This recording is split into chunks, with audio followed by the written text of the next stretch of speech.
A lot of you didn't watch K-pop Demon Hunters properly, and I will prove it to you. There are so many secrets scattered across the movie that barely any of you noticed, and I'm going to be showing them to you. From a huntrix member having a demon sibling, to Jinu quietly saying that he loves Rumi, down to even the shocking secret inspiration behind the girl group. And trust me, it's not what you think. So like, subscribe, and grab your popcorn because this rundown is going to be fun. What secret should I start with?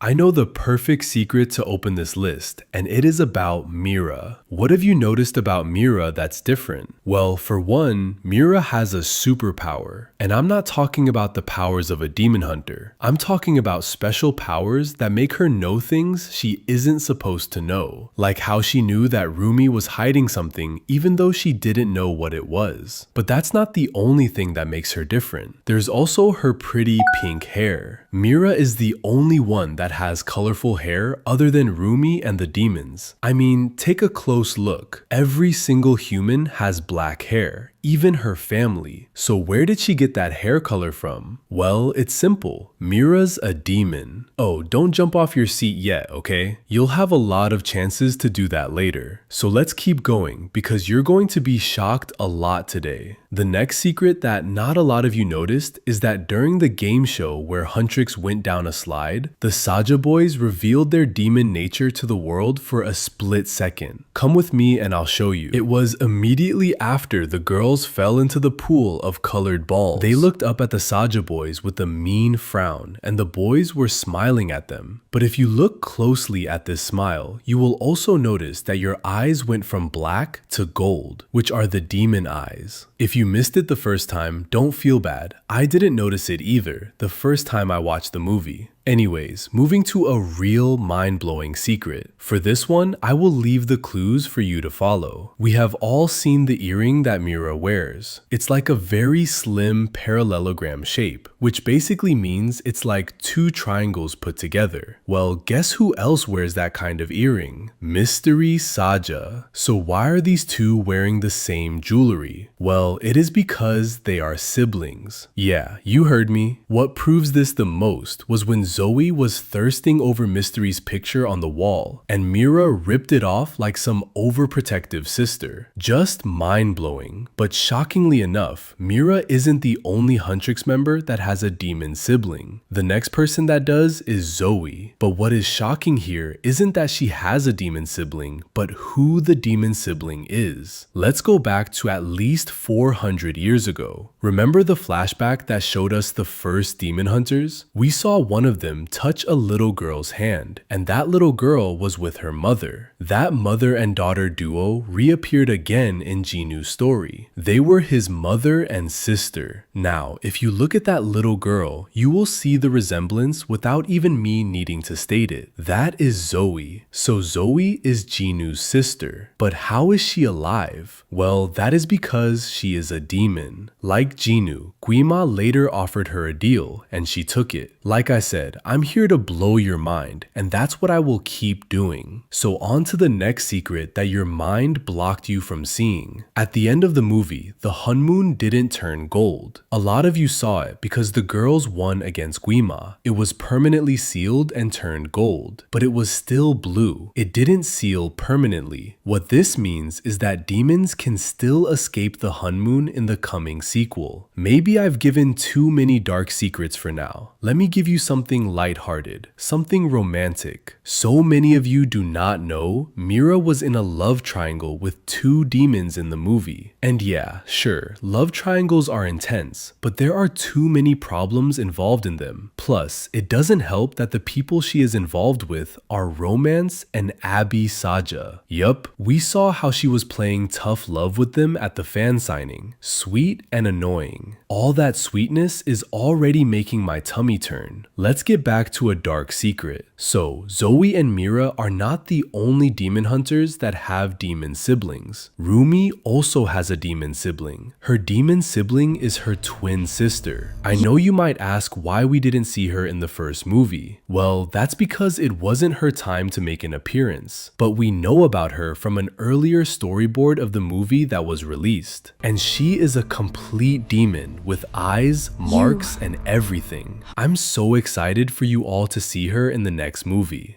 Anyways, one secret that a lot of you didn't notice at the end of the movie was that Zoe was wearing a hoodie with Derpy's face on it. And at first, it might make you wonder if she knew about Derpy because Derpy never appeared to her or Mira in the movie. But then you remember that she is Jinu's sister and Derpy is Jinu's pet, so she definitely knew about him. Ah, one of the darkest and most shocking secrets of all. So we all know that Rumi's parents are dead. How did you think they died? That they tripped on my flight of stairs and broke their necks? Oh no, that's not what happened. Celine killed Rumi's parents. She hated the fact that her friend fell in love with a demon, so she ended them both. Okay, maybe that was too dark, eh? Don't cry. Let me tell you something sweet then. As much as I don't want to. Did you know that Zoe likes Mystery Saja? Yeah, she does. If you remember the fan signing when Zoe was complaining about sitting close to Saja boys, but then Mystery sat beside her, and she suddenly giggled in excitement as if all her dreams had come true. Yeah, that girl was in love. Up next is the Saja boys revealing their demon form to the world again. During the announcement of the winners of each Idol Award category, there was a glitch before we saw Saja boys inviting everyone to the arena for a performance. During that glitch, we saw them in their demon form, but the glitch happened so fast that not many caught it. Speak of things that not many caught. The first time Rumi and Jinu ran into each other, there was a song playing in the background, Love Maybe by Mellowmance, and it was part of the official soundtrack of the popular K-drama series Business Proposal. The male lead of that K-drama series is the voice actor for Jinu. Isn't that cute? Connecting two worlds in a way that not a lot of people would notice. Another thing that none of you noticed was that in the arena, after the girls hugged each other, Mira and Zoe's jackets that were black turned to white. But that wasn't all. The jacket also got Rumi's demon markings. If you think I'm lying, you can go back and take a closer look at the jackets. That was some crazy detailing. On the topic of details, what if I told you that the Saja boys' physiques are all the same? Well, except Abby Saja. I'm telling you, all four of the Saja boys were drawn with exactly the same body shape. So if they are all drawn in white and black without their hair, you wouldn't be able to guess which one was which. Only Abby is different because he is more muscular. Cool, right? It's like we're in a K-pop Demon Hunters encyclopedia. The next fact is so sweet. Remember when I said that Jinu was quietly saying to Rumi that he loves her? Well, that's this fact. During the performance of Your Idol, Jinu was wearing the bracelets that Rumi had given him earlier on. It was so sweet. I mean, even in his evil deeds, he was still thinking about her. The next secret is the real inspiration behind huntrix. So, you would think that the girls were inspired by a powerful K-pop girl group. But that isn't the case. The girls were inspired by ancient Korean shamans that used songs to cast out demons. Isn't that a more fitting inspo? I mean, it is cool, right? Anyways, speaking of real K-pop girl groups, one appeared in the movie. When watching the movie, you'll notice the K-pop group Twice appeared in the movie twice. First, on the Billboard chart Bobby was looking at, they were number 2. And the second time they appeared was backstage of the Idol Awards. They were the second poster in the hallway. Next up is the reason the honmun hasn't been completely sealed. It's been hundreds of years, with very powerful women being demon hunters, and yet they haven't been able to seal the honmun. Well, that is because the group needs a 4th member to balance the 4 guardians and make them powerful enough for the task. Did you notice that the song Zoe was writing in the flashback at the beginning of the movie is How It's Done? Yeah, Zoe wrote that song when she was in school. That girl is gifted. And the final secret is that Derpy the tiger and Susie the magpie are not demons. They are spirits that ancient Koreans used as talismans, drawings of the tiger to keep evil spirits away, and that of the magpie to bring good fortune. Anyways, that's all for today. Leave your thoughts in the comments and I'll see you next time. Bye!